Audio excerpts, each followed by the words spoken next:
বেলালের কি অপরাধ ছিল? অপরাধ শুধু কলেমা পড়েছে। এই অপরাধে বেলালকে তারা মেরেছে, তাকে ঘুমাতে দেয় নাই, খাবার দেয় নাই।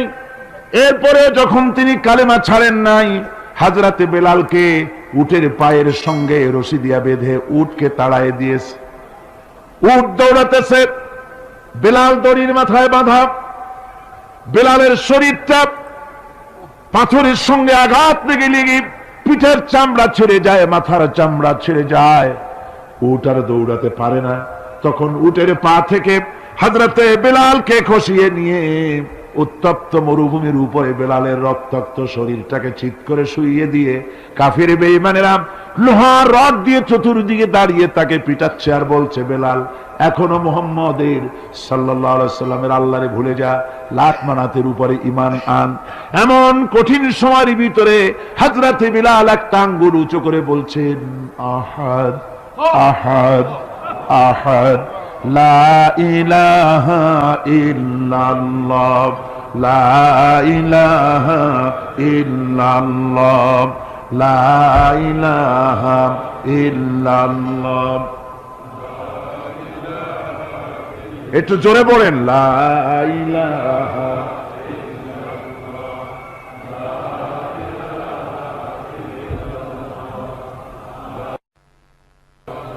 লা ইলাহা ইল্লাল্লাহু মুহাম্মাদুর রাসূলুল্লাহ। আমার ভাইরা, ওরা হযরতে খাব্বাবকে বেঁধেছে, খুঁটির সাথে বেঁধে চতুর্দিক থেকে তীর নিক্ষেপ করছে, তরবারি মারতেছে, শরীরের গোশত টুকরা টুকরা হয়ে পড়তেছে। এরপরে কাফেরের নেতা বলতেছে, থামো, একটা কথা বলে নেই। জিজ্ঞেস করছে, খাব্বাব তোমাকে ছেড়ে দিতে পারি একটা শর্ত যদি মানো, তোমার পরিবর্তে এখানে এনে আল্লাহর নবীকে, তোমাদের নবীকে এনে বাঁধবো, তার উপর অত্যাচার করব, এটা যদি মানো তোমারে ছেড়ে দিতে পারি। এতক্ষণ ধরে যিনি তীর তরবারির আঘাত নীরবে সহ্য করতেছিলেন, এখন মানুষের এই কথার আঘাত তিনি সহ্য করতে পারলেন না। হযরতে খাব্বাব ডাক দিয়া বলেন, ও কাফির বেঈমানেরা শোনো, তোমাদের হাত দিয়া আল্লাহর নবীকে এখানে এনে, তোমাদের হাত দিয়ে তীর তরবারি তো দূরের কথা, তোমাদের নাপাক হাত দিয়া আল্লাহর নবীর গায়ে যদি একটা ফুলও নিক্ষেপ করো, আমার শরীরের ভিতরে এক ফোঁটা রক্ত থাকতে আমি তা বরদাস্ত করব না। চতুর্দিক থেকে মার আরম্ভ হয়ে গেল, গায়ের গোশত পড়ে যায়। হযরতে খাব্বাব মনে করলেন এখন তো আর জীবন বাঁচবে না, বুঝি মরে যাব। তিনি তখন বললেন, রব্বুল আলামিন, আমার তো সময় হয়ে এসেছে বোধহয়, আমার এখন জীবনের শেষ মুহূর্তে আমার মন চায় যদি দুইটা সেজদা তোমার দিতে পারতাম, 2 রাকাত নামাজ যদি পড়তে পারতাম, জীবনটা আমার খুশি হয়ে যেত। কিন্তু আমি বান্ধা, কেমন করে আমি সেজদা দেব? সেজদা দেওয়ার কোন উপায় আমার নাই। তবে কাবা শরীফের দিকে আমার মুখ ঘুরানো আছে, আমি আমার মাথাটা একটুখানি নিচু করে নিলাম। আমার এই মাথা নিচু করাকে আমার জীবনের শেষ সেজদা হিসেবে ধরে নিও। কাফির বেঈমানেরা হযরতে খাব্বাবের মাথা ধরি অন্যদিকে ঘুরিয়ে দিল। হযরতে খাব্বাব পড়লেন, ফাইনামা তুওয়াল্লু ফাসাম্মা ওয়াজহুল্লাহ, যেদিকেই মুখ ঘুরাও সেদিকেই আল্লাহ, আল্লাহ ছাড়া কোনো দিক নাই। আমার ভাইরা, এই জিহাদে এত বড় ফজিলত আল্লাহ রাব্বুল আলামিন রেখেছেন। দ্বীন প্রতিষ্ঠার জন্য যারা লড়ে, আল্লাহ পাক তাদের জন্য বিরাট নিয়ামত রেখেছেন। সুবহানাল্লাহ পড়ে, লা তামাসসুহান নার ওয়া আইনুন বাকাত মিন খাশিয়াতিল্লাহ ওয়া আইনুন বাতাত তাহরিসু ফি সাবিলিল্লাহ, রাওয়াহু তিরমিজি। হযরত ইবনে আব্বাস রাদিয়াল্লাহু তাআলা তিনি বলছেন, আমি রাসূলুল্লাহকে বলতে শুনেছি, আল্লাহর নবী বলেছেন, 2টি চোখকে জাহান্নামের আগুন 2টা চোখকে স্পর্শ করবে না। একটা চোখ হচ্ছে গভীর রাত্রে যারা আল্লাহর ভয়তে, জাহান্নামের ভয়তে যারা কান্দে, জাহান্নামের আগুন ওই চক্ষুকে স্পর্শ করবে না। আর যারা দ্বীন প্রতিষ্ঠার জন্য, আল্লাহর দ্বীন কায়েমের জন্য ময়দানে যারা লড়াই করে, রাতের বেলায় পাহারা দেয়, ওই পাহারারত চোখের মধ্যে জাহান্নামের আগুন ওই চোখে স্পর্শ করবে না। আমার ভাইরা, হযরত উসমান রাদিয়াল্লাহু তাআলা আনহু বলছেন, মান রাবাতা লাইলাতান ফি সাবিলিল্লাহ কানাত কাআলফি লাইলাতিন সিয়ামুহা ওয়া কিয়ামুহা। হাজার রাত ধরে রোজা রাখলে, হাজার রাত ধরে ইবাদত করলে, আর হাজার দিন ধরে রোজা রাখলে যে সওয়াব হবে, একটা ঘন্টা একটা রাত যদি কেউ পাহারা দেয় আল্লাহর দ্বীনকে প্রতিষ্ঠার জন্য, আল্লাহর দ্বীনের কোন ইসলামী রাষ্ট্রের প্রহরায় যদি কেউ যদি থাকে, একটা রাতে পাহারা দিয়ে দিলে সওয়াব হবে, হাজার হাজার বছর ধরে নামাজ রোজা করে ওই সওয়াব পাওয়া যাবে না। সুবহানাল্লাহ। অর্থাৎ হাজার বছর ধরে নামাজ রোজা করার মতোই সওয়াব পাহারা দেওয়া আল্লাহর দ্বীনের ইসলামের রাষ্ট্রকে। বন্ধুগণ, রাসূল পাক সাল্লাল্লাহু আলাইহি ওয়াসাল্লাম তিনি বলেছেন, কিয়ামতের দিন জাহান্নামের আগুন আর জিহাদের ময়দানের ধুলি, এই দুটি একসঙ্গে কোন মানুষের পেটের মধ্যে প্রবেশ করবে না। রাসূল পাক সাল্লাল্লাহু আলাইহি ওয়াসাল্লামের একটি হাদিস যা মিশকাত শরীফের মধ্যে বর্ণিত আছে। মিশকাত শরীফের সম্ভবত 336 পৃষ্ঠায় এই হাদিসটি বর্ণনা করা হয়েছে যে হযরত ইবনে আইস রাদিয়াল্লাহু তাআলা আনহু হচ্ছেন এই হাদিসের রাবী। তিনি বলছেন, একবার হুজুর সাল্লাল্লাহু আলাইহি ওয়াসাল্লাম এক ব্যক্তির জানাজায় গিয়ে উপস্থিত হলেন। হযরত ওমর রাদিয়াল্লাহু তাআলা আনহু তখন হুজুরকে বললেন, হে রাসূল, আপনি এই লোকটার জানাজা পড়বেন? এই লোক তো ইসলামের এই ক্ষতি করেছে, সেই ক্ষতি করেছে, অমুক করেছে, এই লোকটার আপনি জানাজা পড়বেন? হুজুর তখন উপস্থিত লোকদের জিজ্ঞেস করলেন, হাজিরিন, তোমরা কি কেউ এই লোকটাকে কোন ইসলামের ভালো কাজ করতে দেখেছো? একজন লোক দাঁড়িয়ে গেলেন, তিনি বললেন, হে আল্লাহর নবী, আমি সাক্ষী, আমি দেখেছি। একটা মুজাহিদ বাহিনী জিহাদ করে ফিরতে ছিল, তো এক জায়গায় তারা ডেরা গাড়লো, শিবিরে স্থাপন করলো রাত কাটাবে বলে।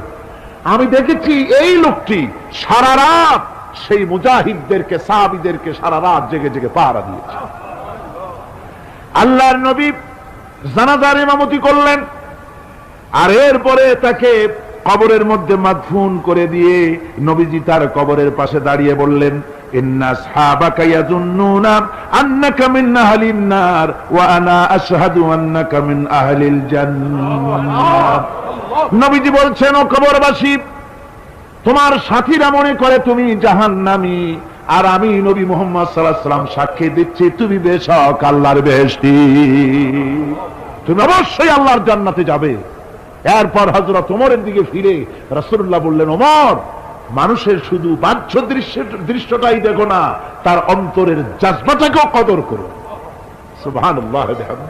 এই জিহাদের ময়দানে যারা কাজ করে, জান দেয়, মাল দেয়, আল্লাহ পাক তাদের উপরে রহম করেন। এই জিহাদ হচ্ছে এক অগ্নি পরীক্ষা। এই জিহাদটা কি? অগ্নি পরীক্ষা। এমনি এমনি বেহেশতে যাওয়া যাবে না ভাই। আল্লাহ রাব্বুল আলামিন কোরআনে কারীমের মধ্যে বলেছেন, আহাসিবান নাসু আইয়ুতরাকু আইয়াকুলু আমান্না ওয়া হুম লা ইফতানুন। লোকেরা কি ভেবেছে নাকি যে ঈমান এনেছি এই কথাটা বললি আমি বেহেশত দিয়ে দিব, মুমিন বলে সার্টিফাই করব? না, যখনই তারা বলবে আমি মুমিন, আমি তখন তাকে অবশ্যই পরীক্ষা করব, এই পরীক্ষায় তাকে পাশ করতে হবে। কোরআনে কারীমে আল্লাহ রাব্বুল আলামিন অনেক জায়গায় এই কথাগুলি বলেছেন। এমনি এমনি ছেড়ে দেওয়া হবে না। আমি অতীতের লোকদেরকেও পরীক্ষা করেছি, তোমাদেরকেও পরীক্ষা করব। পরীক্ষা না দিয়ে কেউ তোমরা বেহেশতে যেতে পারবে না। এই জমিনে তোমাদের আগুনের পরীক্ষা দিতে হবে। পয়গম্বরেরা কষ্ট করেছেন, সাহাবায়ে কিরাম কষ্ট করেছেন। আল্লাহ রাব্বুল আলামিন তিনি বলছেন, আম হাসিবতুম আন তাদখুলুল জান্নাতা ওয়া লাম্মা ইয়াতিকুম মাসালুল লাযীনা খালাউ মিন ক্বাবলিকুম মাসাতহুমুল বাসাউ ওয়াদ-দাররাউ ওয়া যুলজিলু হাত্তা ইয়াকুলার রাসূলু والذين معه متى نصر الله ألا إن نصر الله قريب। আল্লাহ রাব্বুল আলামিন বলেন, তোমরা কি মনে করেছো যে তোমরা বেহেশতে প্রবেশ করবে অথচ তোমাদের পূর্বে যারা এই পৃথিবীতে এসেছিল তাদেরকে আমি যেমন পরীক্ষা করেছি ওরকম পরীক্ষা এখনো তোমাদের উপরে আসে নাই, ওরকম বিপদও আসে নাই, মুসিবতও আসে নাই। এমন বিপদ এসেছিল নবীদের উপরে, সাহাবায়ে কিরামদের উপরে, যে বিপদে মানুষ জর্জরিত হয়ে গিয়ে নবী এবং তার সাথী সঙ্গীরা এ কথা তারা মুখ থেকে বেরিয়ে গেছে, মাতা নাসরুল্লাহ, আয় আল্লাহ তোমার মদত কখন আসবে, তোমার মদত কখন আসবে, মার খেতে খেতে তো শেষ হয়ে গেলাম। এইভাবে যখন মার আসে চতুর্দিক থেকে আর মুমিনেরা ময়দানে পা জমায় টিকে থাকে দিন প্রতিষ্ঠার জন্য, আল্লাহ তখন খুশি হয়ে এক সময় ঘোষণা করে দিবেন, আল্লাহ ইন্না নাসরাল্লাহি করিব, আর দেরি নাই, আমার মদত আমার সাহায্য তোমাদের জন্য অবধারিত। সুবহানাল্লাহ। আমার ভাইরা, বিষয়টা সহজ নয়। শুধু দুইটা সেজদা দিয়া, শুধু তাহাজ্জুদের কিছু নামাজ পড়িয়া আল্লাহর জান্নাতে যাওয়া এত সহজ নয়, রাস্তা খুব কঠিন, রাস্তা খুব। ये शहादत गाहे उल्फत में कदम रखना, ये शहादत गाहे उल्फत में कदम रखना, लोग समझते हैं आसान है मुसलमान होना। এটা হলো শাহাদাতের উত্তপ্ত ময়দানে পা রাখা। লোকেরা মনে করে ইসলাম গ্রহণ করা, মুসলমান হওয়া বুঝি বড় সহজ ব্যাপার। এত সহজ না। আমরা হানফি মাসলাকের লোক, ইমাম আবু হানিফার মাসলাক অনুযায়ী চলি। আমরা মনে করি বেহেশতে এমনি যাব, কিন্তু আমাদের ইমাম সাহেব কি করছেন ওই ইতিহাস আমাদের জানা নেই। খাজা বাবার মহব্বতে অস্থির। রজব মাস আসলে পরে বড় বড় ডেক্সি চড়ায়, সেই ডেক্সির উপরে লাল শালু বিছায়, তারপরে টাকা পয়সা রোজগার বহুত করে। আসলে তো খাজা না, আসলে হচ্ছে ইয়া খাজা কুস্তু আজা, পেট তো ভরে যা। পেট ভরার জন্য পয়সা করে ইনকাম করা। খাজার লা ইলাহা ইল্লাল্লাহ এই চিশতিয়া তরিকার জিকির গ্রহণ করা হয়েছে, কিন্তু চিশতিয়া তরিকা যে আরেকটা আছে, তারাগার পর্বতে পৃথিবীরাজের সঙ্গে লড়াই করা, সেইটার কাছে নেই আমরা, সেটা না। ইমাম আবু হানিফা শুধু মস্তাই বলেন নাই, দিন প্রতিষ্ঠার জন্য রক্ত দিয়েছে, ঠিক কিনা? 8 বছর, 8টি বছর পর্যন্ত কারারুদ্ধ ছিলেন। তাকে জিজ্ঞেস করা হয়েছে, ইমাম সাহেব জেলের মধ্যে তো আছেন, কষ্ট হয়? ইমাম সাহেব বলেছেন, না কষ্ট হয় না, তবে মাঝে মাঝে একটু কষ্ট হয় মনে। 2-4 মাস পর পর আমার বুড়ি মাকে এনে হাজির করা হয় জেলখানার মধ্যে, আর আমার মায়ের সামনে আমাকে পেটানো হয়, যেন মা মাকে বলে যে এদের সাথে একমত হয়ে যা, সেই জন্য পেটানো হয়। আমার মা আমার মায়ের দেখে আর মায়ের চোখ থেকে পানি পড়তে থাকে, তখন আমার মনে বড় কষ্ট লাগে। তবে আলহামদুলিল্লাহ মা আমার এমন, আমার মার দেখেন আর হজম করেন, আর আমাকে বলেন খবরদার এক চুলো সিদ্ধান্ত থেকে নড়বা না।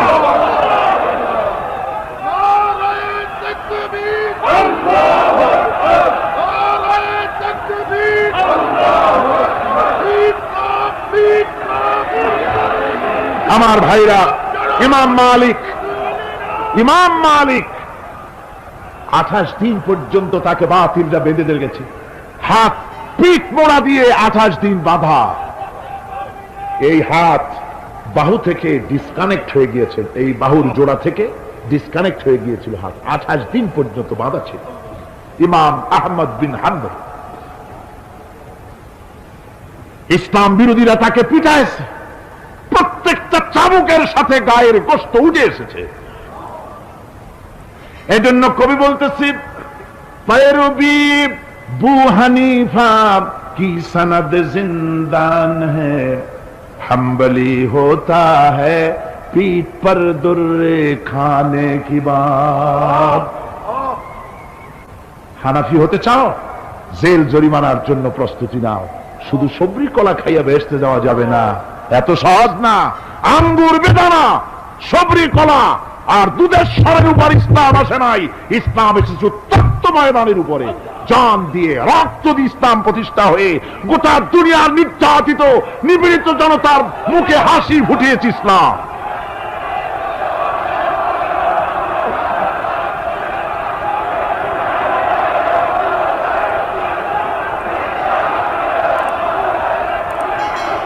আমার ভাইয়েরা, এই জিহাদ যখন শুরু হয়ে যাবে, মুসলমানেরা যখন আল্লাহর দয় বিধান কায়েমের জন্য যখন লড়াইয়ের ময়দানে যখন ঝাঁপায়া পড়বে, সে ময়দানে যদি তাদের অস্ত্র কম থাকে, জনসংখ্যা কম থাকে, আল্লাহ রাব্বুল আলামিন ওয়াদা করেছেন, ওয়া কানা হাক্কান আলাইনা নাসরুল মুমিনিন।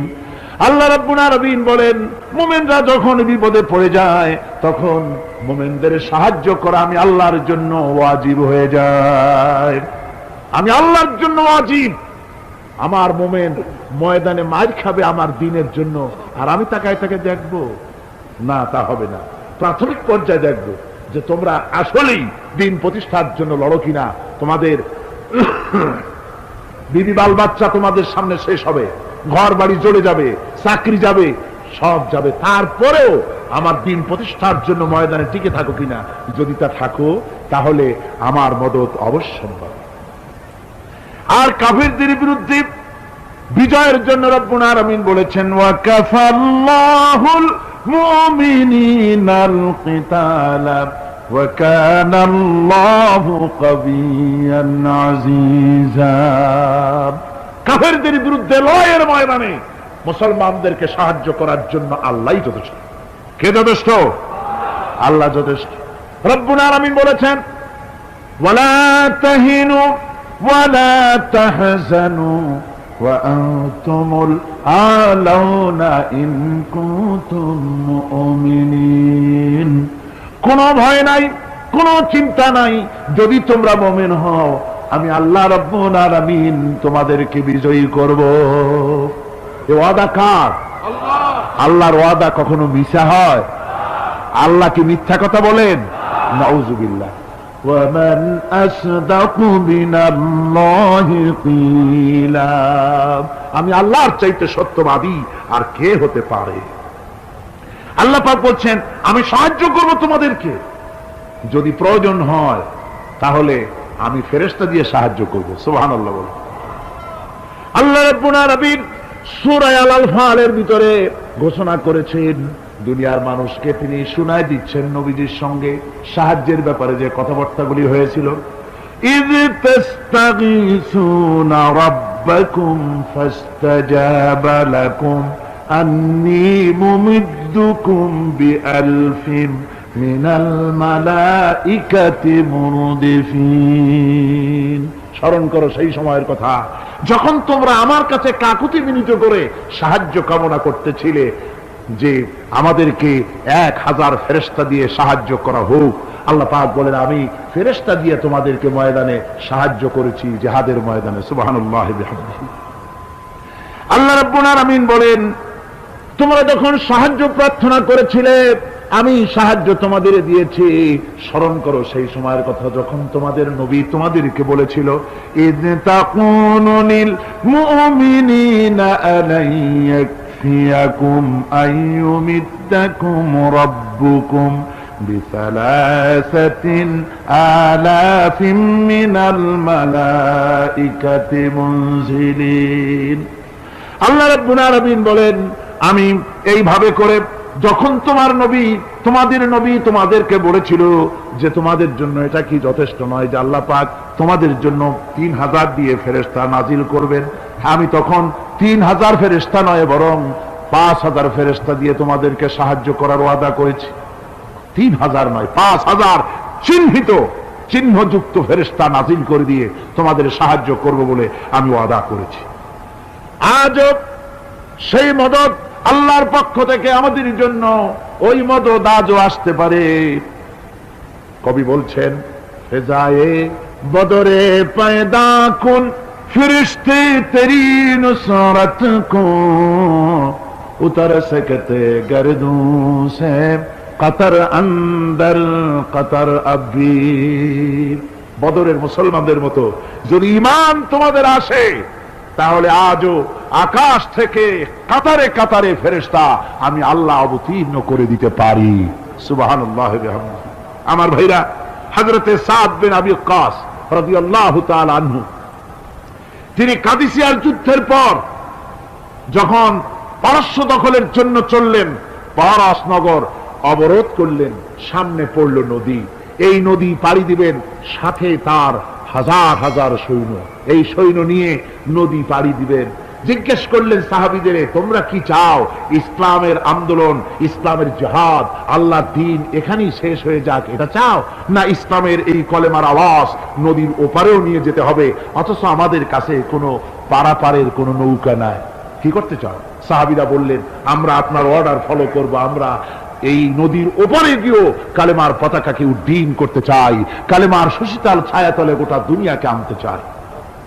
হযরতে সাদ তখন বললেন, তাহলে তোমরা সবাই আমার পেছনে পেছনে এই দরিয়ার ভিতরে ঝাঁপিয়ে পড়ো, আর আমার সঙ্গে সবাই উচ্চারণ করো, নাস্তাঈনু বিল্লাহি ওয়া নাতাওয়াক্কালু আলাইহি, হাসবুনাল্লাহু নি'মাল ওয়াকিল, নি'মাল মাওলা ওয়া নি'মান নাসীর। ইতিহাস লিখতেছি, 60,000 সৈন্য তাদের অশ্ব নিয়ে, তাদের উষ্ট্র নিয়ে, তাদের মালপত্র নিয়ে, জিহাদের সামান নিয়ে শ্রাবণের খরস্রোতা নদী, উত্তাল তরঙ্গমালায় ভরা নদীর উপর থেকে এই সাহাবীরা পাড়ি দিয়ে ওপার চলে গেলেন। ওপার যাওয়ার পরে হযরতে সাদ বলছেন, তোমাদের কেউ কি হারায় গেছে নাকি? সবাই এদিক ওদিক তাকায়, খোঁজ করে বলল, মানুষ তো দূরের কথা, একটা উটও আর ঘোড়াও একটাও হারায় যায় নাই। একজন বলল, আমার একটা পেয়ালা, যে পেয়ালা আমি পানি পান করতাম, সেই পেয়ালাটা তুফানে ছিটকে কোথায় চলে গেছে, ওইটা হারায় গেছে। হযরতে সাদ বলেন, মুজাহিদের কোন জিনিস দরিয়া নিতে পারে না, অবশ্যই তা ফেরত আসবে।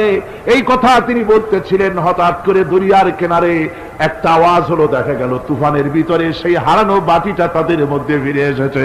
আল্লাহু আকবার। মুজাহিদদেরকে সাহায্য করেন স্বয়ং আল্লাহ রাব্বুল আলামিন।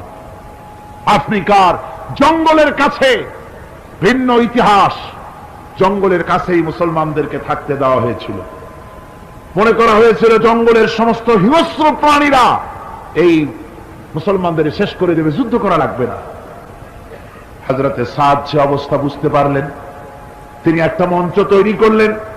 সেই মঞ্চের উপরে দাঁড়ায় জঙ্গলের প্রাণীদের দিকে লক্ষ্য করে তিনি নোটিশ জারি করে দিলেন, বললেন, ইয়া আইয়াতুহাল হাশারাতু ওয়াস-সিবাউ নাহনু আসহাবু রাসূলুল্লাহ সাল্লাল্লাহু আলাইহি ওয়াসাল্লাম। হে জঙ্গলের হিংস্র প্রাণীরা, আমরা আল্লাহ রাসূলের সাহাবী, ফাইন্না নাজিলুনা ফামান ওয়াজাদনা বাদাহু কাতালনাহু। আমরা রাসূলের সাহাবী, এইখানে আল্লাহর দ্বীনকে কায়েম করার জন্য আমরা এসেছি, আল্লাহর কলেমার আওয়াজ নিয়ে আমরা এখানে রাত কাটাবো। সুতরাং এই জঙ্গলের ভিতরে হিংস্র প্রাণী যত আছো, সব আমাদের এই জায়গা ছেড়ে অন্যত্র চলে যাও। আফ্রিকার জঙ্গলি মানুষেরা চিন্তা করলো, মানুষের কথা কি জঙ্গলি প্রাণীতে শোনে না, কে পাগলে কয় কি? তারা তাকায় তাকায় দেখলো, হযরতে সাদের এই ঘোষণার পরে বাঘের কাতারে বাঘ, সিংহের কাতারে সিংহ, সাপের কাতারে সাপ, যার যার ডিম আর বাচ্চাগুলি মুখে কামড়াইয়া সাহাবীদের এলাকা ছেড়ে দিয়ে তারা অন্যত্র চলে গেল। আমার মুসলমান ভাইরা, এই ছিল মুসলমানদের ইতিহাস। দ্বীন প্রতিষ্ঠা করার কাজে মুসলমান এগোলে আল্লাহই মদত করেন। কে মদত করেন? বিশ্বকবি, কবি সম্রাট আল্লামা ইকবাল রহমতুল্লাহ আলাইহি বলেছেন, দস্ত দস্ত है दरिया भी न छोड़े हमने, दस्त दस्त है दरिया भी न छोड़े हमने, बहर जुल्मत पे दौड़ा दिए घोड़े हमने। আমরা সেই মুসলমান, প্রান্তর তো প্রান্তর, আমরা দরিয়ার খরস্রোতা উত্তাল তরঙ্গের উপর থেকে ঘোড়া দাবড়িয়ে আফ্রিকার ভূখণ্ডে কালেমার পতাকা আমরা উড্ডীন করেছি। আমরা সেই মুসলমান।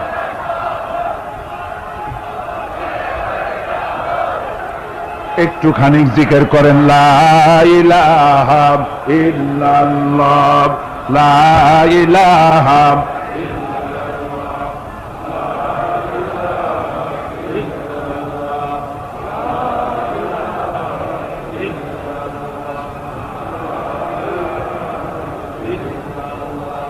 লা ইলাহা ইল্লাল্লাহু মুহাম্মাদুর রাসূলুল্লাহ। সমুদ্রের ঢেউকে, দাজলা নদীর ঢেউকে আল্লামা ইকবাল স্মরণ করে দিচ্ছেন। ও দরিয়ার ঢেউ, ऐ मौज जजला तू भी पहचानती है हमको, अब तक है तेरा दरिया अफसाना हमारा। হে টাইগ্রিসের উত্তাল তরঙ্গমালা, নিশ্চয় তোমার ভুলে যাওয়ার কথা নয় যে তোমার উপর থেকেই আমরা দরিয়া পার হয়ে ওপারে গিয়ে কালেমার পতাকা উড্ডীন করেছিলাম। আমরা সেই মুসলমান, আজ ইসলামী চেতনা হারায়া আমরা আজকে দুনিয়ার মধ্যে সবচেয়ে লাঞ্ছিত, পদদলিত, হেয় প্রতিপন্ন জাতিতে পরিণত হয়েছি। আমার ভাইরা, মহাকবি, বিশ্বকবি, কবি সম্রাট আল্লামা ইকবাল রহমতুল্লাহ আলাইহি সুন্দর করে বলেছেন, মুসলমানদেরকে লক্ষ্য করে বলেছেন, ঘোষণা করো, বাতিলদেরকে জানায়া দাও, আমরা মাথা নত করার জাতি নই। আমরা মাথা নত করার জাতি? ভারত আজ আমাদের দিকে চোখ রাঙায়, ভারত চোখ রাঙায় তাকায় আমাদের দিকে, দুনিয়ার অনেকেই আমাদের দিকে চোখ রাঙায়। বিশ্বকবি আল্লামা ইকবাল বলেছেন, বাতিল সে দবনে ওয়ালে আয়ে আসমান হি হাম, बातिल से दबने वाले आए आसमान ही हम, सो बर कर चुका है तू इम्तिहान हमारा। বাতিলের সামনে মাথা নত করার জাতি আমরা নই। ওই আকাশ সাক্ষী, এই জমিন সাক্ষী, আমরা মাথা দিয়েছি কিন্তু মাথা নত করি নাই, শির দিয়েছি আমামা দেই নেই, সে জাতি আমরা। সুবহানাল্লাহ ওয়া বিহামদিহি। সেই জাতি আজ দুনিয়ার বুকে লাঞ্ছিত, পদদলিত হচ্ছে। কারণ কি? কারণ হচ্ছে একমাত্র এই যে আমরা আমাদের জীবনের উদ্দেশ্য ভুলে গিয়েছি। আমার ভাইয়েরা, আল্লাহর এই রাস্তায়, আল্লাহর এই দিন প্রতিষ্ঠার জন্য লড়াই হবে, জেহাদ হবে। জেহাদের কথাই বলতেছি। এই জেহাদ হলো পৃথিবীর নির্যাতিত, নিপীড়িত মানুষের মুক্তির জন্য জেহাদ। জেহাদ কি জন্যে? আমরা রাষ্ট্রপ্রধান হব, আমরা দেশ দখল করব, নেতৃত্ব দিব, এজন্য নয়। আমরা জেহাদ করব মানুষকে, মানুষের তৈরি করা মতবাদ, নির্যাতন থেকে, জুলম থেকে, অত্যাচার থেকে মানুষকে বাঁচাবার জন্য, মানবতা, নিগৃহীত নির্যাতিত মানবতার মুখে মুক্তির হাসি ফুটাবার জন্য আমরা করব লড়াই। সেই লড়াইয়ে এগিয়ে আসতে হবে তরুণদেরকে। কাদেরকে? জোরে বলতে হবে, কাদেরকে? তরুণদের আসতে হবে, যুবকদের আসতে হবে। আমার আনন্দে বুক ভরে যায় যখন দেখি মাহফিলে, আজকে তো এই মাহফিল কোরআনে কারীমের কথা এই ভূখণ্ডে আল্লাহ বলার তৌফিক দিয়েছেন। 35টি বছর পার হয়ে গেছে, জীবনের 35টি বছর কোরআনে কারীমের সামান্য একটু খেদমত করার তৌফিক আল্লাহ পাক দান করেছে। যখন এই কাজ প্রথম শুরু করি তখন দেখেছি মাহফিলে যারা আসে তাদের 95% দাড়ি পাকা বুড়া মানুষ। কিন্তু দিন যত যেতে লাগলো, 71 পার হয়ে গেল, 72, 73, 74 এলো, আস্তে আস্তে দেখা গেল চিত্র উল্টে গেল। আজ মসজিদে তরুণদের জন্য জায়গা পাওয়া যায় না। যারা মসজিদে যায় সব তরুণ, যারা আগে হজে যেত সব বুড়া মানুষ, পাপ করার আর কোনো বয়স নাই, তখন যাইতো হজ করতে। এখন আলহামদুলিল্লাহ তরুণেরা যায় হজ করতে বেশিরভাগ। আজকের মাহফিল দেখুন, দাঁড়ায় দেখতে বলি নাই, জায়গায় বসে আর ডাইনে বা একটু তাকায় দেখেন কারা বেশি, দাড়ি পাকা না যুবক? যুবক আর তরুণ দিয়ে আল্লাহর এই মুজাহিদ, আল্লাহর এই গোলামদের দিয়ে আল্লাহ মাহফিল ভরে দিয়েছেন। জোরে কোন সুবহানাল্লাহ, জোরে কোন আলহামদুলিল্লাহ।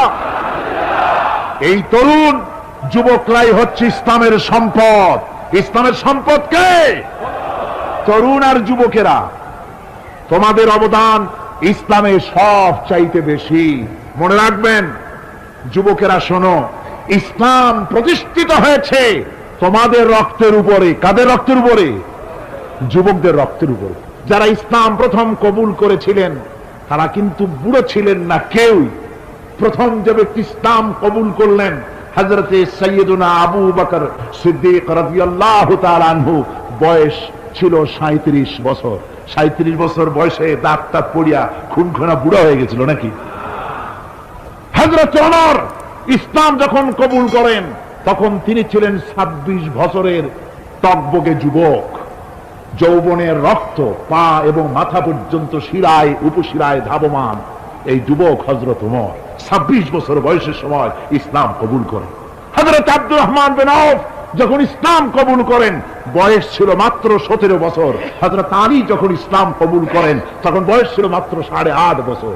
তোমাদের মতো তরুণেরা যুবকেরাই সর্বপ্রথম কলেমার পতাকা ধারণ করে রাসূলকে সাহায্য করেছিল। সুবহানাল্লাহ।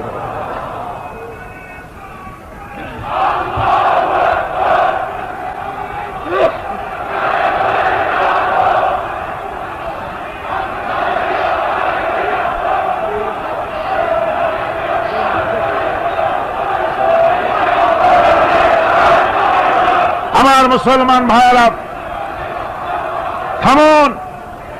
আমার ভাইয়েরা, যুবকদের অবদানই চিরকাল ইসলামে বেশি ছিল।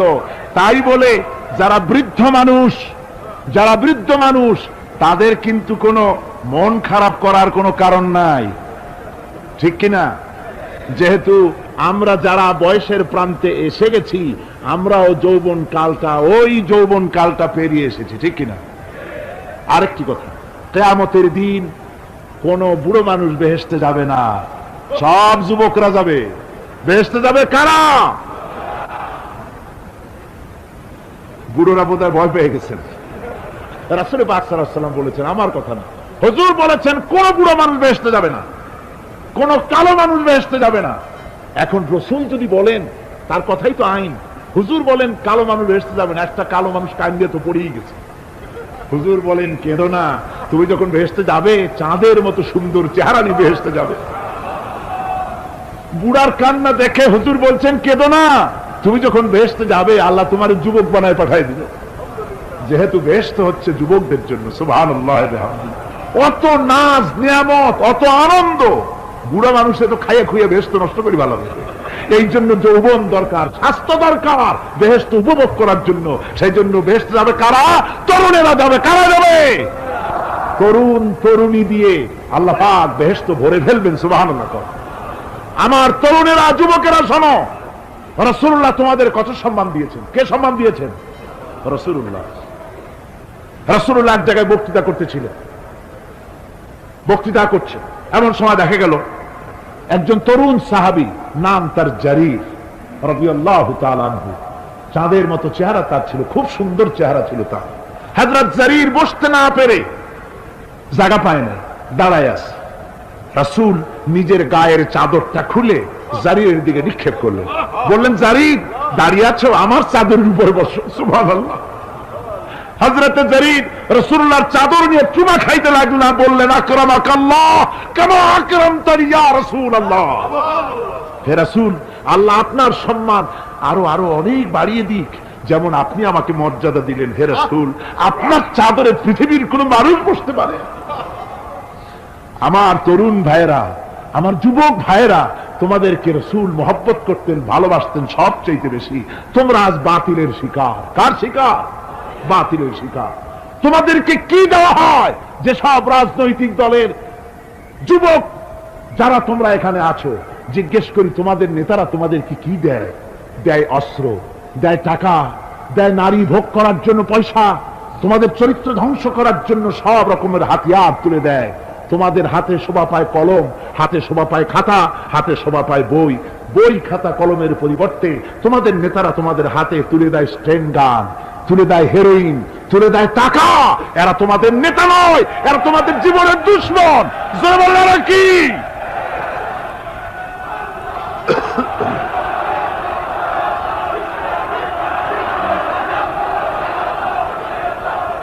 আমার যুবক ভাইয়েরা, আমার কলেজ ইউনিভার্সিটির ছাত্র ভাইয়েরা, একটুখানি মাথা খাটায় চিন্তা করো।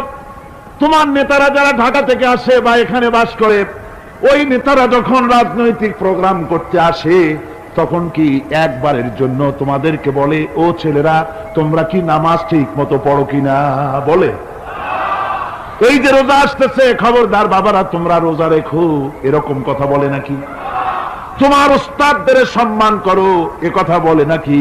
বরং টাকা দেয়, পয়সা দেয়, যে শিক্ষক তোমার মতের উল্টা করবে ঠ্যাঙ্গাইয়া জনমের মতো টাইট করে দিবা, ঠিক কিনা? তোমার নেতারা কি কোনোদিন বলে নাকি, ও আমার সংগঠনের ছেলেরা মা বাপের খেদমত করবে, মা বাপের সম্মান করবে, খবরদার মা বাপের সঙ্গে বেয়াদবি করবে না, সন্ত্রাস করবে না, অস্ত্রবাজি করবে না, মানুষকে কষ্ট দিবে না, এমন কোন কথা বলে না? আমার যুবকেরা শোনো, ওরা টাকা দিয়ে, অস্ত্র দিয়ে, পয়সা দিয়ে, মদ দিয়ে ওরা নিজেদের ক্ষমতা টিকায় রাখার জন্য তোমাদেরকে লাঠির মতো ব্যবহার করে। সুতরাং আজকে তরুণদেরকে বুঝতে হবে, তরুণেরা ভালো করে বোঝো, তোমরা রাসূলের সৈনিক।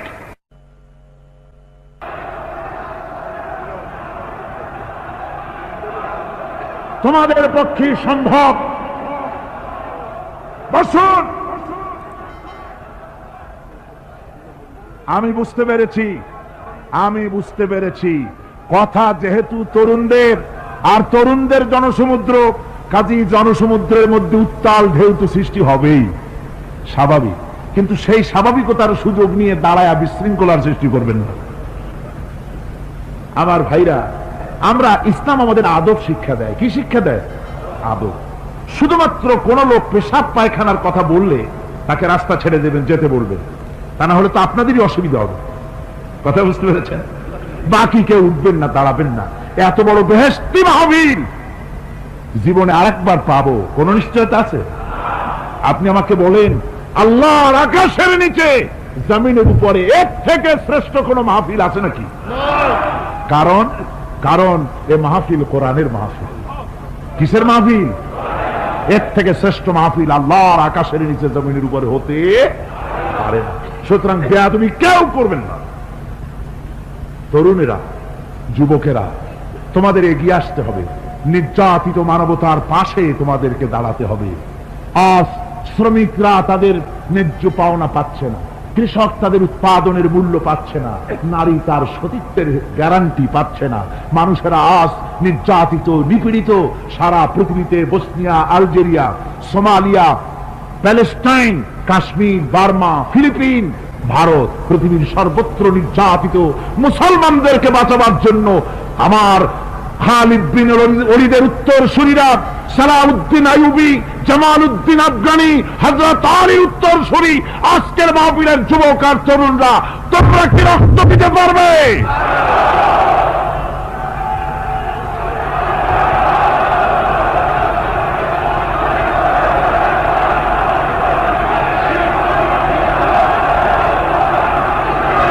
আমার মুসলমান যুবকেরা, আল্লাহর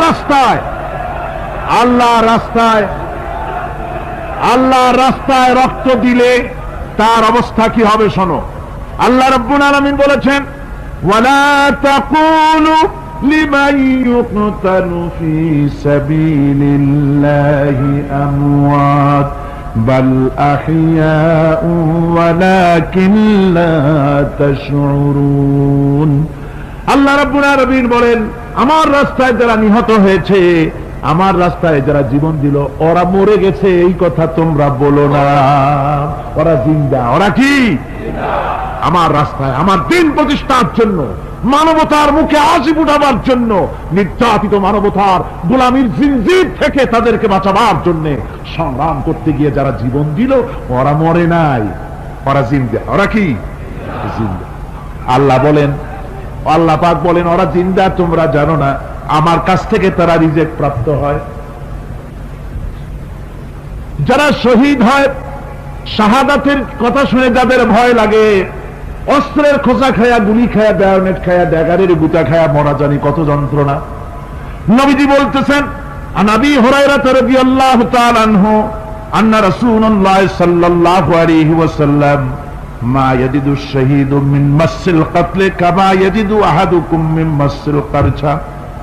তিরমিজি ও নাসাই। আল্লাহ নবী বলেছেন, হযরত আবু হুরায়রা হাদিসটি বর্ণনা করেছেন, নবীজি বলেছেন শাহাদাতের মওত হলো তোমাদের কেউ যদি আরেকজনকে একটা চিমটি কাটে, ওই চিমটি কাটায় যতটুকু যন্ত্রণা, শাহাদাতের মওতের এর চাইতে বেশি কিছু যন্ত্রণা নয়। শাহাদাতের মওতটা হচ্ছে একটা সেতু। এটা কি সেতু? এটা ব্রিজ। এপারে দুনিয়া, ওপারে আল্লাহ। সুবহানাল্লাহ ওয়া বিহামদি। মরার সাথে সাথে দিদার ইলাহি নসিব হয়ে যাবে। সুবহানাল্লাহ। সাহাবায়ে কেরাম, আপনি চিন্তা করেন, তাদের মা বাবা বিবি বাল বাচ্চা সন্তান সবকিছুকে ফেলে রেখে আল্লাহ দ্বীনের জন্য রক্ত দিতে পেরেছেন। কি কারণে? জীবনকে তাদের কাছে তুচ্ছ মনে হয়েছে। এই জীবন জীবন নয়, ওই জীবনই তো সবচেয়ে সেরা জীবন, যে জীবনে আমার মাওলা আমার উপরে খুশি হয়ে যাবে। সুবহানাল্লাহ। আমার মাবুদ আমার উপরে খুশি হয়ে যাবে, ওইটা হচ্ছে সবচেয়ে নিয়ামতের মওত।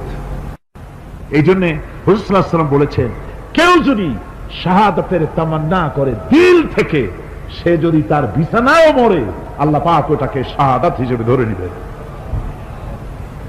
হযরত ওমর রাদিয়াল্লাহু তাআলা আনহু দোয়া করতেন, আল্লাহুম্মা রযুকনি শাহাদাতান ফি সাবিলিক ওয়াজআল মাউতি ফি বালাদি রাসূলিক। আয় আল্লাহ, তুমি দয়া করে মেহেরবানি করে আমাকে শাহাদাতের পেয়ালা পান করাও। শাহাদাতের মওত সবচেয়ে নিয়ামতের মওত। কিয়ামতের দিন এই শহীদ তার আত্মীয় স্বজনের ব্যাপারে 70 জন লোকের ব্যাপারে আল্লাহর কাছে সুপারিশ করার মতো পাওয়ার লাভ করবে। শহীদ ভাইরা, এই শাহাদাত নসিব হওয়ার জন্য তামান্না আমাদের দিলের মধ্যে থাকা উচিত। আল্লাহ দ্বীন প্রতিষ্ঠার জন্য প্রয়োজনে আমরা জান দিব, মাল দিব। পারবো না? পারবো কিনা? আমার ভাইরা, আব্দুল উজ্জা মক্কা শরীফে বাড়ি, 20 বছরের যুবক, কলিজার মধ্যে সবসময় চায় এতিম মানুষ, বাপ মারা গেছে একেবারে ছোট অবস্থায়, খুব গরিব। চাচা তাকে বড় করেছে, চাচা তাকে ঘর দিয়েছে, বাড়ি দিয়েছে। বুখারীর হাদিস, বুখারী শরীফ এসেছে। বাড়ি ঘর জায়গা জমি সোনা দানা টাকা পয়সা উট ঘোড়া সব দিয়েছে, প্রতিষ্ঠিত করে দিয়েছে। কিন্তু আব্দুল উজ্জা শান্তি পায় না। রাসূল পাক সাল্লাল্লাহু আলাইহি ওয়াসাল্লাম দ্বীনে দাওয়াত দিচ্ছেন, মন চায় তাওহীদের এই সুরা সেও পান করে, কিন্তু চাচার ভয়তে পারে না। মনটা চাচ্ছে, আহা, চাচা যদি ইসলাম কবুল করতো তাহলে আমার জন্য ব্যাপারটা সহজ হয়ে যেত। এভাবে চিন্তা করতেছে। হঠাৎ একদিন রাসূল পাক সাল্লাল্লাহু আলাইহি ওয়াসাল্লাম হিজরত করলেন।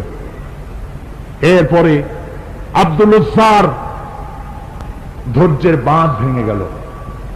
আব্দুল উজ্জা গিয়ে বলছে, চাচা, মুহাম্মদ সাল্লাল্লাহু আলাইহি ওয়াসাল্লামের নাম তো নিশ্চয়ই শুনেছেন। বলে, হ্যাঁ শুনেছি। তিনি যে ইসলামের দাওয়াত দেন, ওইটা আপনার কাছে কেমন লাগে? তার মানে বলছে যে আমার কাছে তো খুব ভালো লাগে। চাচা, ইসলাম কি কবুল করবেন? এই অগণিত মূর্তির সামনে মাথা নত করে আমাদের কোনো লাভ নাই। ওই মূর্তিগুলি আমাদের কোনো সাহায্য করতে পারে না। এক আল্লাহ বিশ্বাস করার জন্য মুহাম্মদ সাল্লাল্লাহু আলাইহি ওয়াসাল্লাম আমাদের বলেছেন। চাচা বলছে, খবরদার, এই কথা যদি আবার উচ্চারণ করো তাহলে আমি তোমাকে যা দিয়েছি সব ছিনায় নেব। আব্দুল উজ্জা বলছেন, তাহলে আর আমি সহ্য করতে পারলাম না। চাচা, আপনার সামনেই আমি ঘোষণা করলাম, একদিন চাপা রেখেছি, আর পারলাম না। আমি ঘোষণা করে দিলাম, লা ইলাহা ইল্লাল্লাহু মুহাম্মাদুর রাসূলুল্লাহ। চাচা বলল, তুমি এর পরিণতি জানো? আব্দুল উজ্জা বলল, কি পরিণতি?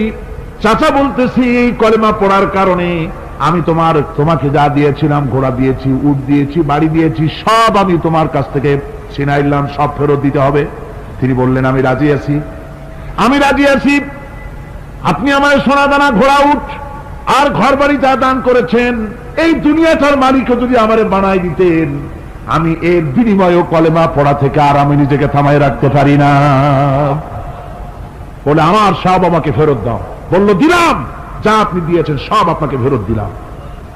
চাচা বলছে, জায়গা জমি টাকা পয়সা সোনা দানা সব পেলাম, তোমার গায়ে যে জামা, তোমার পরনের যে লুঙ্গি, ওটা আমার টাকার খোলো।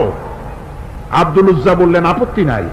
জামা খুলে দিলেন, পরনের লুঙ্গিটাও খুলে দিলেন। 20 বছরের যুবক এই অবস্থায় চলে গেলেন মায়ের কাছে। মা আব্দুল উজ্জাকে এই অবস্থায় দেখে 2 চোখ চেপে ধরলেন, বললেন, বাবা, তোমার এই অবস্থা কেন? ছেলে বলছে, মা, ইমান ইমান আনার কারণে আমি সব হারায় ফেলেছি, আমার আর কিছুই নাই।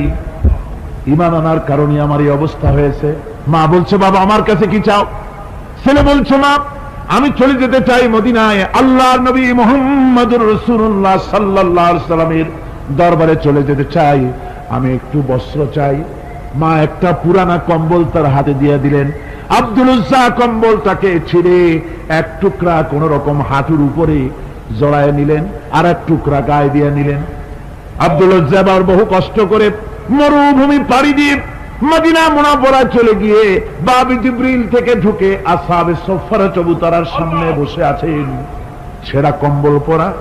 এবার বিশ্ব নবী, দুনিয়া আখিরাতের বাদশা জনাবে মুহাম্মদ রাসূলুল্লাহ সাল্লাল্লাহু আলাইহি ওয়াসাল্লাম যখন মসজিদের নিজের ঘরের থেকে দরজা খুলে বেরিয়েছেন, দেখেন এক যুবক বসা, একটা আধাটা কম্বল পরা, হাঁটুর উপরে কোন রকম করে রানটা লজ্জাস্থানটা ঢাকার, গায়ে একটা ছেঁড়া কম্বল। তার এই অবস্থা দেখে হুজুর জিজ্ঞেস করেন, তুমি কে? যুবক বলছে, আমি আব্দুল উজ্জা। ইসলাম কবুল করার জন্য আমার সব ছিল, আমি কম ধনী ছিলাম না, আমার চাচা সব নিয়ে গেছে, সিনাই রেখেছে, আমার লুঙ্গিটাও দেয় নাই। ঘটনা সব তিনি ঘুরে ঘুরে বললেন। হুজুর বললেন, তোমার নাম আব্দুল উজ্জা নয়, তোমার নাম আব্দুল্লাহ। আব্দুল্লাহ জুলবাজাদাইন তার নাম। হযরত আব্দুল্লাহ জুলবাজাদাইন কি রাসূলুল্লাহ দিয়ে দিলেন, আসহাবে সুফফাদের সাথে মিলাই দিলেন, এখানে থাকো, খাবার আসতে পরে খাবে। তাদের সব সময় খাবার থাকতো না। আসহাবে সুফফায় তারা থাকতেন যাদের ঘর নাই, বাড়ি নাই, থাকার জায়গা নাই। ক্ষুধার জ্বালা যখন তারা অতিষ্ঠ হয়ে যেতেন, নবীজি ঘরের থেকে তাহাজ্জুদের জন্য যখন বেরোতেন, ক্ষুধার্ত সাহাবীরা রাসূলের চেহারা দেখার সঙ্গে সঙ্গে ক্ষুধা নিবৃত্ত হয়ে যেত। হযরত রাসূল পাক সাল্লাল্লাহু আলাইহি ওয়াসাল্লাম আব্দুল্লাহকে ওনাদের মধ্যে ভিড়ায় দিলেন। আব্দুল্লাহ এবার কোরআন শরীফ পড়ে। কোরআন শরীফ পড়তে গিয়া চিল্লায় চিল্লায় তিনি পড়েন, আস্তে আস্তে পড়েন না। সাহাবীরা বিরক্ত হয়ে রাসূলের কাছে নালিশ করলেন যে বড় চিল্লায় কোরআন পড়ে, আমাদের নামাজেও ডিস্টার্ব হয়। হুজুর বলেন, সাহাবীরা কেউ আব্দুল্লাহর ব্যাপারে কোনো কথা বলবে না, তারে চিল্লাইতে দাও, যেহেতু ঈমানের জন্য তারে বড় মূল্য দিতে হয়েছে। পরনের লুঙ্গিটা পর্যন্ত আনতে পারে নাই, যত খুশি চিৎকার করেছে আল্লাহর কালাম পড়ুক। তাবুকের যুদ্ধ, রাসূলুল্লাহ তাবুকের দিকে রওনা করেছেন, 30,000 সৈন্য নিয়ে রওনা করেছেন। ওই জিহাদে মানুষেরা প্রাণ ভরে রাসূলুল্লাহকে সাহায্য করেছেন। মেয়ে লোকেরা নাকের ফুল, কানের দুল, গলার হাল খুলে খুলে রাসূলের কদম মোবারকে দিয়ে দিয়েছে। ধনীরা টাকা পয়সা সব দিয়েছে। হযরত আবু বকর তো যা ছিল সব এনে দিয়েছে, কিছু ছিল না ঘরে। রাসূল রওনা করলেন। প্রতিমধ্যে হযরত আব্দুল্লাহ জুলবাজাদাইন আল্লাহ নবীর খেদমতে হাজির হয়ে বলেন, হুজুর সবাই তো সব দিল, আমার কিছুই নাই, কিছু দিতে পারলাম না।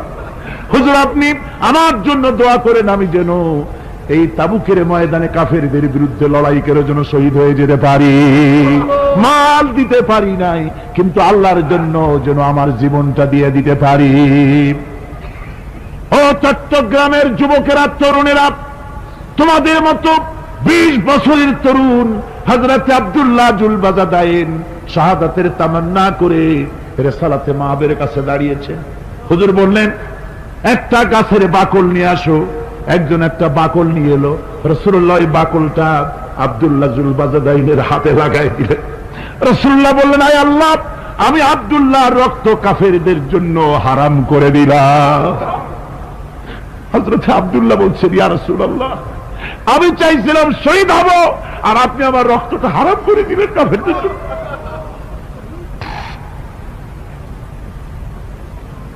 আল্লাহ নবী বলেন, আব্দুল্লাহ রে, কোন চিন্তা করো না, তোমার মৃত্যু যদি জ্বরেও হয়, আল্লাহ রাব্বুল আলামিন তোমার শাহাদাতের দরজা দিয়ে দিবেন। তাবুকের প্রান্তরে চলে গেলেন।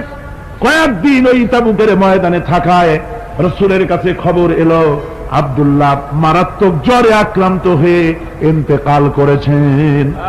রাসূলুল্লাহ বললেন, আমি জানাজা পড়াবো। হযরত আব্দুল্লাহ জানাজা হলো গভীর রাত। কবরের ভিতরে একজন দাঁড়ায়া লাশ ধরার জন্য একজন কবরের ভিতরে দাঁড়িয়েছে। 2 জন লোকে লাশ নিয়ে আসতেছে। হযরতে বেলাল আলো উঁচু করে দাঁড়ায় ধরে আছে, অন্ধকার রাত, কবরের ভিতরে একজন দাঁড়ানো, লাশ নিয়ে এসেছে দুজনে, কবরের ভিতরে যিনি দাঁড়ানো তিনি বলছেন, এই লাশকে তোমাদের ভাইকে আদবের সাথে কবরে রাখো। কবরের মধ্যে যিনি দাঁড়ানো তিনি আর কেউ নয়, বিশ্বনবী মুহাম্মদুর রাসূলুল্লাহ সাল্লাল্লাহু আলাইহি ওয়াসাল্লাম। হযরত রাসূলুল্লাহ বলতেছেন, আবু বকর ওমর, তোমাদের ভাইকে আদবের সাথে কবরে রাখো, খবরদার বেয়াদবি করো না। কবরের মধ্যে আল্লাহ নবী আব্দুল্লাহ জুলবাজাদাইনকে নিজ হাতে শোয়ায় দিয়া কবরের উপরে পাথর বিছিয়ে দিয়ে নবীজি বললেন, রব্বুল আলামিন, আজকের এই সন্ধ্যা পর্যন্ত আমি আব্দুল্লাহর প্রতি রাজি ছিলাম, তুমিও আব্দুল্লাহর প্রতি সন্তুষ্ট হয়ে যাও। হযরত ইবনে মাসউদ রাদিয়াল্লাহু তাআলা আনহু বলেন, আমি চিৎকার মেরে কেঁদে কেঁদে বললাম, আল্লাহ, আজকে যদি এই কবরে আব্দুল্লাহ না হয়ে আমি হতাম, আমার কিসমতটা ভালো হয়ে যেত। যুবকেরা, ও তরুণ মুসলমানেরা, তোমরাই রক্ত দিয়ে ইসলাম কায়েম করেছো। কে কায়েম করেছে ইসলাম? মুসলিম তরুণেরা, মুসলিম যুবকেরা, তোমাদের অবদান সব চাইতে বেশি। আজ মুসলমান যুবকদের চরিত্র নাই, মদ, জুয়া, জেনা, ব্যভিচার করে করে সর্বনাশ করে দেওয়া হলো। সরকারি ভাবে, বেসরকারি ভাবে, বিভিন্ন ভাবে যুবকদেরকে মিসগাইড করার জন্য মদ দেওয়া হয়, টাকা দেওয়া হয়, অস্ত্র দেওয়া হয়, সব দিয়ে যুবকদের চরিত্র নষ্ট করা হচ্ছে। অথচ যুবক হচ্ছে একটা জাতির মেরুদণ্ড। জাতির কি মেরুদণ্ড? এই মেরুদণ্ডকে ঘুণে ধরেছে, এই মেরুদণ্ড নষ্ট করার ব্যবস্থা করা হয়েছে। আমার মুসলমান ভাইয়েরা, হাদিস থেকে শোনো, বদরের প্রান্তরে যুদ্ধ হবে, রাসূলুল্লাহ সাহাবায়ে কিরামদেরকে রেডি করেছেন, কিন্তু এই যুদ্ধটা বড় মারাত্মক, এই জিহাদ বড় মারাত্মক। জিহাদ হবে, চাচার বিরুদ্ধে ভাতিজা জিহাদ করবে, বাপের বিরুদ্ধে সন্তান অস্ত্র ধারণ করবে, ভাইয়ের বিরুদ্ধে ভাই অস্ত্র ধারণ করবে। কোন জায়গা? বদর। কোন জায়গায়? বদর। মক্কা থেকে যারা আসতেছে সব চাচা, ভাই, মামু, খালু, এরা আসতেছে। আপন আপন লোকেরা আপন লোকের বিরুদ্ধে অস্ত্র ধারণ করবে। এটা কি সহজ? কোন এটা কি সহজ? রাসূলুল্লাহ যুদ্ধের কথা মানুষকে বুঝাচ্ছেন, একটু ইতস্তত করছেন। হযরত রাসূল পাক সাল্লাল্লাহু আলাইহি ওয়াসাল্লাম যুদ্ধের কথা সাহাবায়ে কিরামদের সামনে পেশ করতেছেন আর একটু ইতস্তত করতেছেন। এই কঠিন যুদ্ধে সাহাবীরা কিভাবে মেনে নেবে? রাসূলের মনের অবস্থা বুঝতে পেরে হযরত মিকদাদ রাদিয়াল্লাহু তাআলা আনহু, বর্ষিয়ান সাহাবী, তিনি দাঁড়ায় গেলেন। তিনি দাঁড়ায় বলছেন, ইমদি বিনা ইয়া রাসূলুল্লাহ হাইসু মা তাশা। হে রাসূল, আপনি আমাদেরকে নিয়ে চলুন, আল্লাহ যেদিকে আপনাকে যেতে বলে, হাইসু মা তাশা আয় হাইসু মা আমারাকাল্লাহ, যেদিকে আল্লাহ আপনাকে যেতে বলেন আমাদেরকে নিয়ে আপনি সেদিকে চলেন। ইন্না লা নাকুলু লাকা কামা ক্বালা বানু ইসরাঈল লিমূসা আলাইহিস সালাম, ইযহাব আনতা ওয়া রাব্বুকা ফাকাতিলা ইন্না হাহুনা কাঈদুন। আমরা মুসা আলাইহিস সালামের উম্মতের মতো বলবো না যে, হে মুসা, তুমি আর জিবরাইল আর তোমার আল্লাহ যুদ্ধ করো, আমরা ঘরে বসে আরাম করি। এই কথা আমরা বলবো না হুজুর। বাল ইযহাব আনতা ওয়া রাব্বুকা ফাকাতিলা ইন্না মাকুমা মুকাতিলুন। হে রাসূল, বরং আমরা বলবো, আপনি যুদ্ধ করুন, আপনি আমাদের নিয়ে চলুন, আমরা লড়বো আপনার সাথে কাফেরদের বিরুদ্ধে, ততক্ষণ পর্যন্ত লড়বো মা দামাত আইনুম মিন্না তাতাররাফ।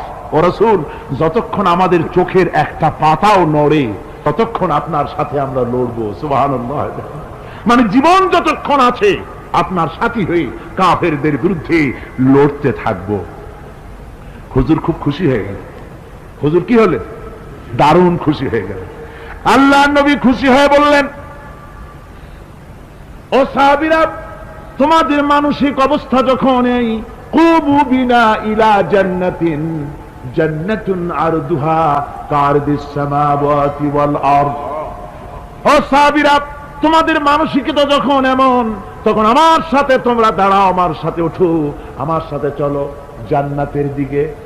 রাসূলুল্লাহ বলছেন, আমার সাথে চলো বেহেশতে। কোন বেহেশত? এমন বেহেশত যে বেহেশতের বিশালতা আর প্রশস্ততা ওই বিশাল আকাশ আর জমিনের চাইতেও বেশি। এই বিরাট জান্নাতের দিকে চলো আমার সাথে। ফাকামা উমাইর বিন হামাম ওয়া কানা ইয়াকুলু তামার।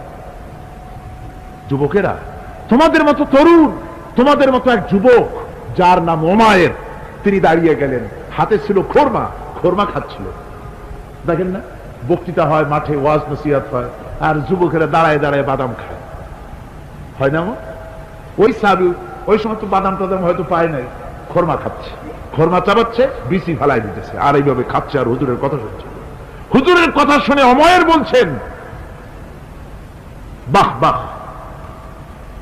এটা একটি আঞ্চলিক শব্দ, এর অর্থ হচ্ছে আয় মা আযমাহু ওয়া মা আহসানাহু। হে রাসূল, আপনি কত সুন্দর কথা বললেন, আপনি কি বিশাল কথা বলেছেন, কত বড় কথা বলেছেন। জিহাদ করলে, জান দিলে এমন বেহেশত পাবো, জান্নাতুন আরদুহা কাআরদিস সামাওয়াতি ওয়াল আরদ, যে বেহেশতটা হবে ওই বিশাল আকাশের চাইতে বিস্তীর্ণ, এমন বেহেশত পাবো। ওয়াল্লাহি লাউ কুনতু হাইয়ান হাত্তা আকুলাহুন্না ইন্নাহা লাহায়াতুন তাওয়িলা। আল্লাহর কসম, আমি যদি হাতের সবগুলি খোরমা খেতে যাই তাহলে তো অনেক সময় লাগবে, বেহেশতে যেতে দেরি হয়ে যাবে, অনেক দেরি হয়ে যাবে বেহেশতে যেতে। ফারামা বিহিন্না, হাতের সবগুলি খোরমা তিনি ফেলে দিলেন। ও যুবকেরা, হযরত উমাইর তোমার মতো যুবক খোরমা খাওয়া সহ্য করলেন না আল্লাহর জান্নাতে যাওয়ার লোভে। জান্নাতে যেতে দেরি হয়ে যাবে, আল্লাহর সঙ্গে দিদার করতে দেরি হয়ে যাবে, এই মনে করে হাতের খোরমাগুলি ফালায় দিলেন, জিহাদের ময়দানে ঝাঁপায়ে পড়লেন। হাদিস শরীফে এসেছে, উমাইর জিহাদ করে বেশ কিছু কাফেরদেরকে নিহত করে নিজেও শহীদ হয়ে গেলেন। রাসূলুল্লাহ বদরের শাহাদাতের জানাজা করার সময় একজন সাহাবী বলে দিলেন, হুজুর, এই সেই উমাইর, আপনি যখন বেহেশতের কথা বলছিলেন, খোরমাগুলি খাওয়ার তর সহ্য হয় নাই বেহেশতে যাওয়ার জন্য, এই সেই উমাইর। আল্লাহর নবী উমাইরের কাছে দাঁড়ায় আঙ্গুল দিয়ে তার শরীরের দিকে দেখায় বললেন, ইন্নাকা মিন আহলিহা। ও যুবক, যেই বেহেশতের জন্য খোরমা খাওয়ার সময় তুমি পাও নাই, আমি নবী সাক্ষী দিচ্ছি তুমি অবশ্যই সেই বেহেশতের অধিবাসী।